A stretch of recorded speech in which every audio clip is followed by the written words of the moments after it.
was the rap song you were doing at the house when you were over? We're going to start.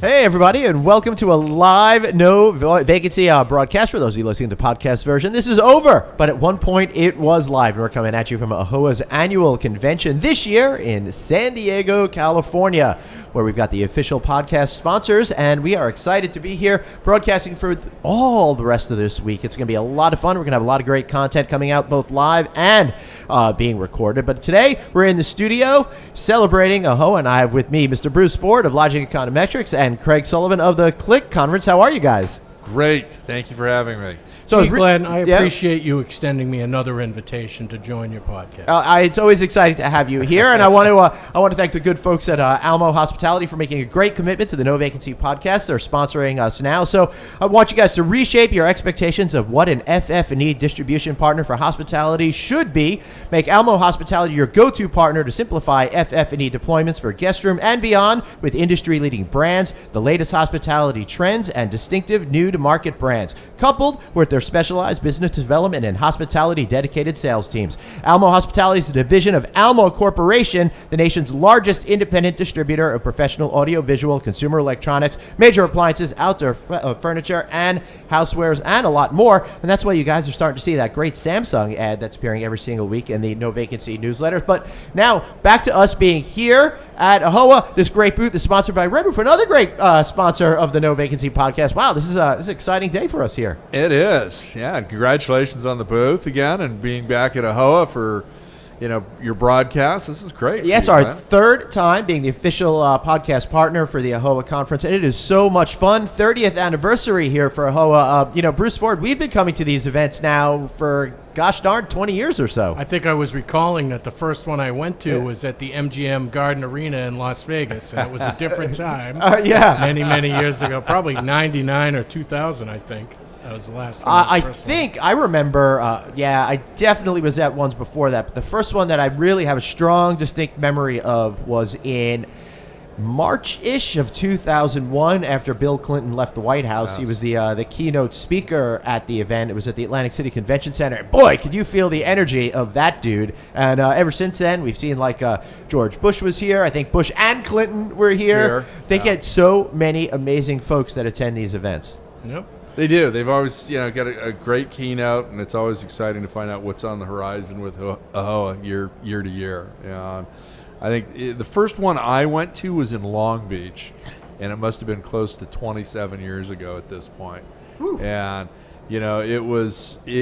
I'd never seen anything in the world like an AAHOA conference. And I've seen some outstanding conferences, some great concerts, but there is nothing in the world like this conference. It is just a great celebration of an industry that we all love and participate in. So I guess you haven't been to a high-tech conference then, because those people know how to party too.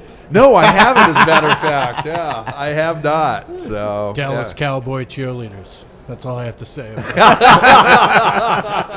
Yeah, that sums it up.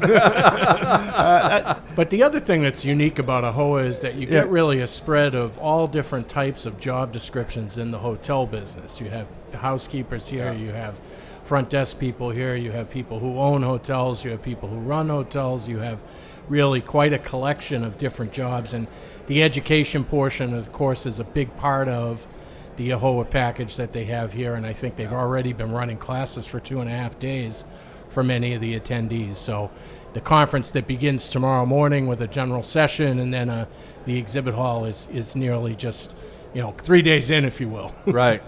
No. Yeah. How many vendors they have this year? Was it 475,000? I think the latest count. I've heard a number near 800. The last list I had about 600 booths on it, but certainly bigger than last year when we were in the D.C. area. And, they have all the space that they need here at the San Diego Convention Center, so they're going to fill it up. And they are, and everybody knows this is where Comic-Con is. And it's funny, I saw some people online already for a Star Wars panel that's happening in August. So they're just sitting there waiting for that session. For it. I hope they make it in. That's the way Disney perceives it, Glenn. You're just online for as long as they can possibly put you online today. You want to talk about online? Sting announced today that he's going to be in residence at the Coliseum at Caesars in Las Vegas. Vegas, putting tickets on sale 13 months ahead of a show. Oh my goodness. Wow. So what are you going to do with my money for 13 months? Yeah. It's like, That's something else. that's a new phenomenon. But hey, Glenn, I wanted to talk Yeah. about your sponsor for a second here, Yeah. Red Roof. I'd like to congratulate them on their impressive pipeline with the new Hometown Suites brand, Hometown Studios brand that they have, and the Red Roof and Red Roof Plus. Really have quite an impressive pipeline out there. And congrats to Matt Hostetler and Phil Hugh and Joe Luck and the team, and Andy Alexander for doing just yeoman's work out there. And I know the AAHOA membership is a big part of their franchisee community, so good on them. Yeah, good on them. And for those of you listening to the podcast version, I think the second half of the show is going to be an interview that I'm doing while we're here at the No Vacancy studio, sponsored by Red Roof at AAHOA, with Phil, you, and Andy Alexander. I'll be speaking with them, I think, on tomorrow afternoon, which is Thursday, and we'll be broadcasting that live as well if you guys want to check that out on the AAHOA channel. So, I'm excited to be here for AAHOA, but I want to know what you're seeing as the observations out there for the year so far, Bruce. I'm sure you've got some numbers because you always come with lots of numbers. Always prepared. Yeah. Well, the observation is the pipeline's still going to be up in 1Q. We're still going to see more openings this year than last year. There really is no operational negativity out there, save for a few markets that are seeing quite a bit of supply. But for the most part, we're still seeing unprecedented demand growth, long-term trend at 3.4 per month for the past 10 years. That is a 1.5 above the long-term average. Yeah. And if you think about 10 years ago, the iPhone's about to be 11 years old, and the mobile device clearly has changed the way people integrate into their jobs. It's changed the way travel has been affected and continues to have a positive influence on the hotel business in the United States. That's a really great point that you're positing, that the mobile culture is really started to become a real thing. We're no longer talking about it as, I remember saying, one day. Hey, It seems to have snuck up on us, and now all of a sudden it's here, and you're right. More people than are traveling than ever for so many different reasons. You're right. It's not just the recreational traveler. It's not just the pure business travel. And you've got a lot of, the millennials now with their, experience-minded travel. And you look at, you and I were up at the new Moxie Hotel in the Gas Lamp last night, okay? And if you look around it was full of tech everywhere you went. Mm-hmm. And, you've still got everybody, texting one another, even though they may be sitting across from one another. Yep. But, you're right. Well, looking people directly in the eye and talking to them is a very difficult skill for a lot of people these days. I think it is. I have to agree with that. All of us come from a generation where we like to talk, and we're usually pretty good at it too. Yeah. So. But the fact that you can just take your phone, you really don't even need a laptop. Most people don't. Correct. To do their job today and they're traveling. That's a huge burden lifted. Yeah. Whether you don't need, big briefcase, you don't need a lot of extra materials to do it. I mean, the days of having to deal with that stuff are largely over. And so that's made the culture more mobile. But I think companies accepting the fact that it really does improve the pool of potential employees by being able to not force them to live where the headquarters is and allow them to telecommute, where just a telecommuting employee that isn't a traveling employee goes on the road for almost a month a year just to do their job inside the company. Yeah. And it's cheaper for the companies to do that than it is to save a cubicle and force them to live in the town where the company is.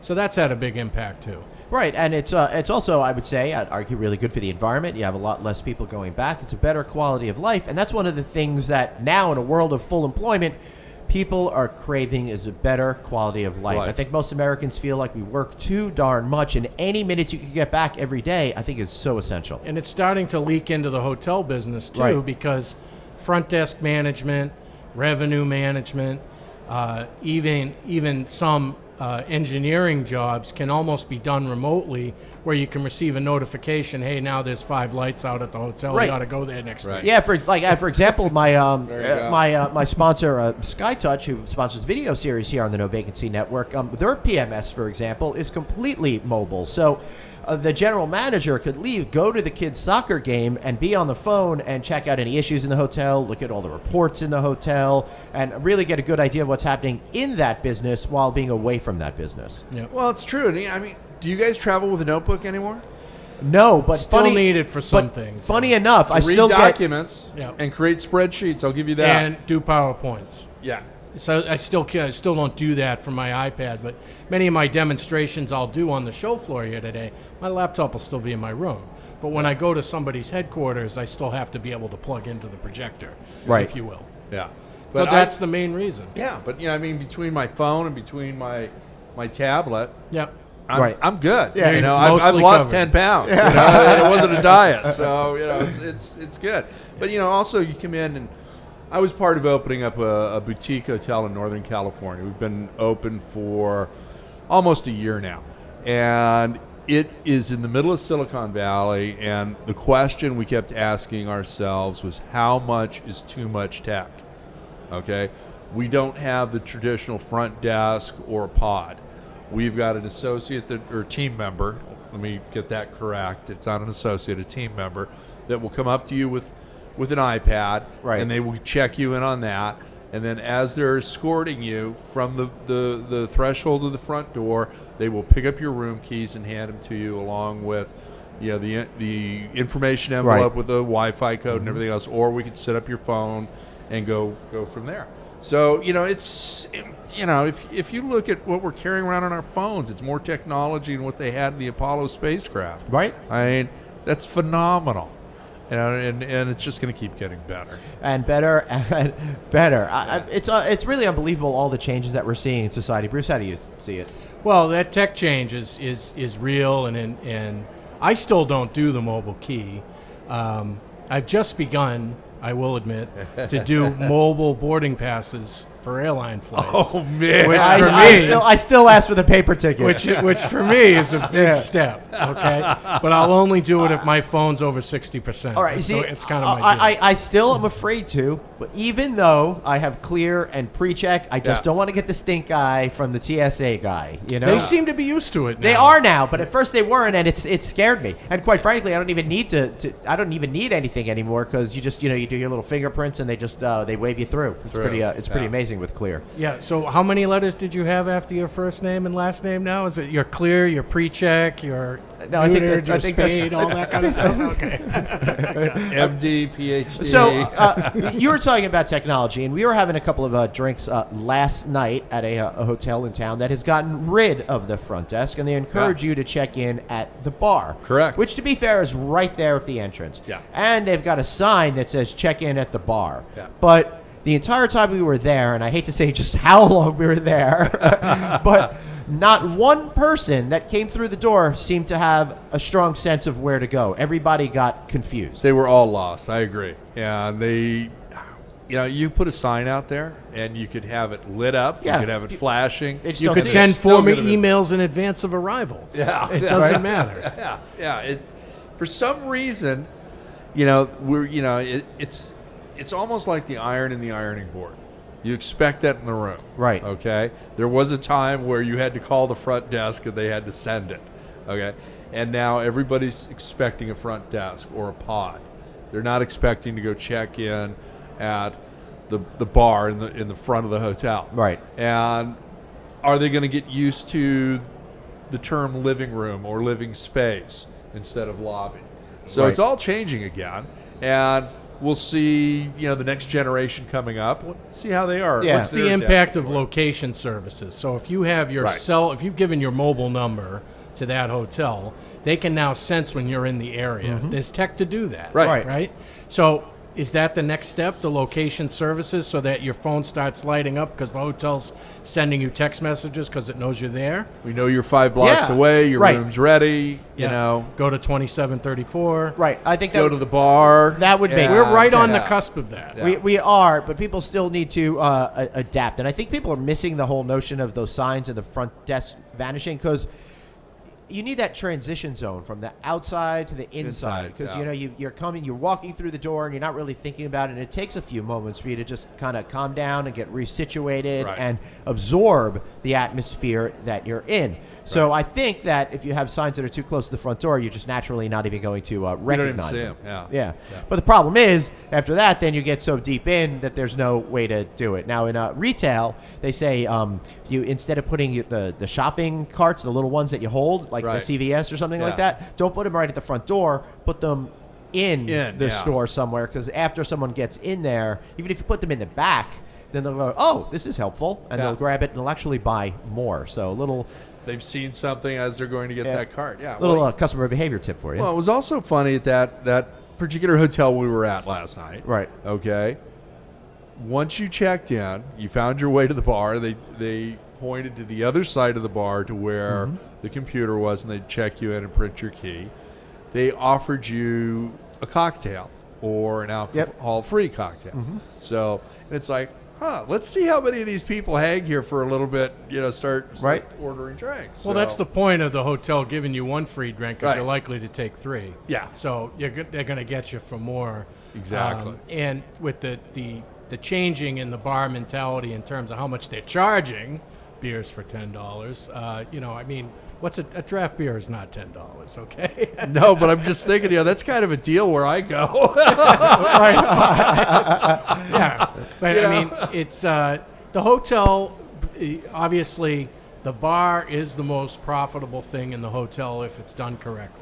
Okay, and it is part of the new lifestyle and living room format that people are looking for. Yeah. And it is part of that next culture where, I mean, how many people do you know that are under 25 that don't even mix alcohol? They just shots all the time. I see I more think and it's more the of that vast majority of it. in the next generation because they don't want to sit down and actually talk to anybody and have Right. experience a cocktail. Just give me a shot of tequila, okay? I see that more and more often. I have not And experienced not at that. my house, okay? Not at my house. I'd like to know who you're hanging out with that's under 25. I see it all the time in the bar at the hotels, particularly at the hotels.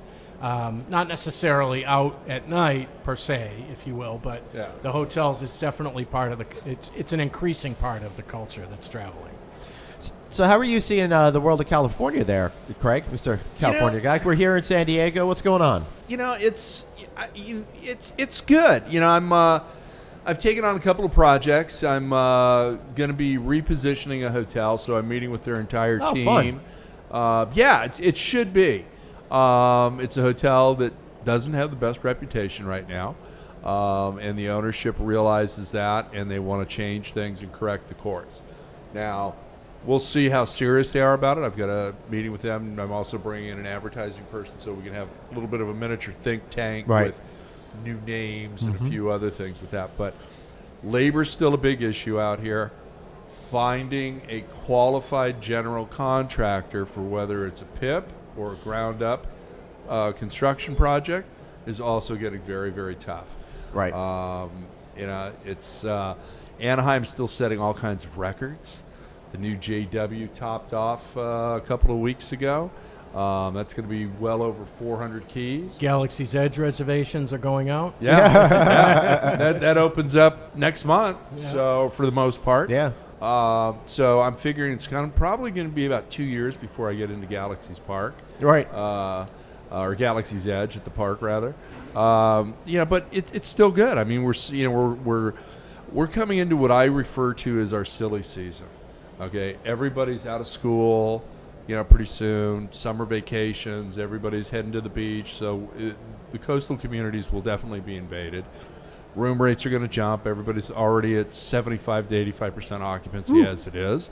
So, it's I think it's still good. Now, I don't want to be in Palm Springs. It's getting to be 100 degrees plus. Right. No, thank you. Yeah. You'll stay. I'll stay at the beach. I'm good. I'm that's why he's the good. Baron of Balboa Island. What Craig says about California and the labor problem, I think if you ask any industry executive, you even ask people attending AAHOA here, they would tell you labor is the number one problem in the industry, up, down, left, right. Yeah. Whether you're looking for a contractor or you're looking for people to clean the rooms in your hotel, any which way, it's a big problem. And there's just not enough of it. On any front, you're absolutely correct about that. When I was with a GC for a number of years, and it's tough. They're not finding qualified people right now. Nobody is. Right. Even Disney is slowed down because they can't get enough construction labor. Well, I mean, they have this Mickey's Mouse Runaway Railway ride that's supposed to have opened early fall, but it looks like they need those people that were working on that ride to finish up Galaxy's Edge at Hollywood Studios, so they've had to delay that project. And just this morning, as we're broadcasting this live, I hosted a panel for the good folks over at my place. It was their all-star panel, and we had H.P. Patel, the outgoing chairman here of AAHOA, Chip Rogers, the former CEO of AAHOA and now current president and CEO of the American Hotel and Lodging Association, and 4 franchisors, developers of properties. And a number of these guys also happen to own their own construction companies. And Bruce, what they were telling me is exactly what you were just saying right now. All areas of it, from operating the hotel to getting that hotel built, finding the people to do it in a timely and efficient manner is becoming ever more challenging, and it's raising those prices as much as 15%, they were saying this morning. I believe that this all happens and this all can be mitigated somewhat with more people focusing on the education institutions that are out there and going and educating people that the hotel industry has the best selection of jobs available really in any industry. You can do so many different things in the hotel business, so many different types of jobs, and just going into it headlong and trying to learn all of those tasks. I mean, you could be out of operating the individual hotel and owning your own company by the time you're 30. That's the goal. That's the magic of this industry, and that's why I think this hospitality gets into all of our DNA. Yep. It's infectious. It's a great industry. I mean, I went from more general purpose commercial real estate to hospitality over 25 years ago. And I got to tell you, if I hadn't made that change to hospitality, I'd probably be selling T-shirts out of a kiosk at the Ala Moana shopping center in Hawaii going, dude, I'm going surfing now. Right. That's such a bad idea. I think maybe you chose poorly, Craig. You should have been doing that. You never know. But, this is an industry that's been just the best to me, and you guys both know this, being heavily involved with the California Lodging Investment Conference. Part of the mission of that conference is to give back. So we give back to various scholarship programs within the confines of California and develop new talent. And it is you can be a doorman today, and a decade or two later you're CEO of an up and coming hotel company and doing something that's really hip, chic, and cool, and dominating in the boutique lifestyle sector, or branded upscale select service assets. It's one of the great industries that you learn by doing and you learn by experiencing, and you can learn on site.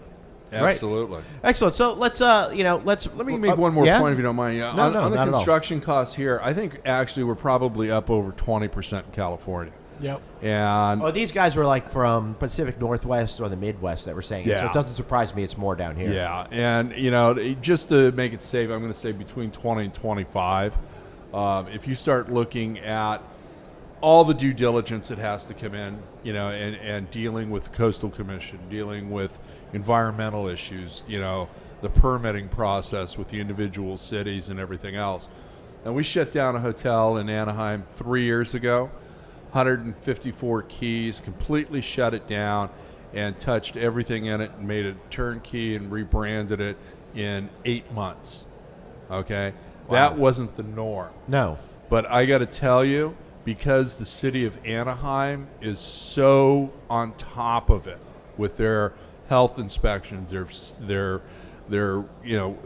inspections for the construction and everything that you touch, we passed all the inspections with health and with the city and the brand all on the first go-around. Nice. So, but there was a premium to be paid there, and it's continuing to get higher and higher.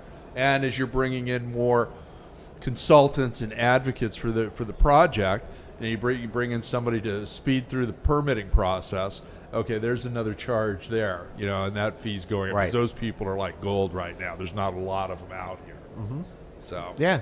All right, so that's a great point. Let's wrap this this show up for today. It's been great speaking to you guys, but you know what time it is? Shameless plug time. Bruce Ford, let it rip. Lodging Econometrics is now on Facebook. Also What? Nice. also Nice. on LinkedIn and Twitter. Lodging Economet. And what's great is our 1Q stuff will hit the street here probably on the end of this week, and I'll have a preview of it on Thursday during the AAHOA conference. Ooh, that's awesome. Craig? I can't wait to hear your information. It's always great. Well, the California Lodging Investment Conference returns on March 5th, 2020, and Bruce and Glenn will be joining us for that. Launched a new company recently, 3x10 Partners. We've got the Checkout California 3x10 interview show.